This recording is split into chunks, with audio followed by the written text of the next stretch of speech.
خوش نصیب وہ ہے جو اپنے نصیب پر خوش ہے۔ اپنی حد میں رہنا سیکھو۔ حد میں رہنا اللہ تعالیٰ کی بڑی نعمت ہے۔ پانی حد سے بڑھ جائے تو طوفان بن جاتا ہے، اور اگر انسان حد سے بڑھ جائے تو شیطان بن جاتا ہے۔ ناکامی کا منہ اکثر اس وقت دیکھنا پڑتا ہے جب ہم کامیابی کے حصول کے لیے اپنے اللہ کے اصول توڑ دیتے ہیں۔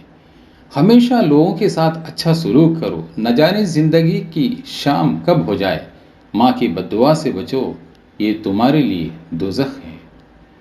رسول اللہ صلی اللہ علیہ وسلم نے فرمایا، جب بندہ جھوٹ بولتا ہے تو اس سے اس قدر بدبو اٹھتی ہے کہ فرشتہ اس سے 1 میل کے فاصلے تک ہٹ جاتا ہے۔ دوست کی غلطی کو ریت پر لکھو تاکہ پانی اسے مٹا دے، اور دوست کے احساس پتھر پر لکھو تاکہ کوئی مٹا نہ سکے۔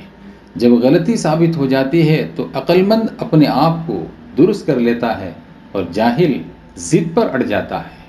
جو شخص اپنے باطن کو صحیح کر لے، اللہ تعالیٰ اس کے ظاہر کو صحیح فرما دیتے ہیں۔ اپنے اندر سے تکبر کو ختم کر دیا جائے تو حاصل میں جو بچتا ہے اسے انسان کہتے ہیں۔ انسان مستقبل کا سوچ کر اپنا حال برباد کر دیتا ہے، پھر مستقبل میں اپنا ماضی یاد کر کے روتا ہے۔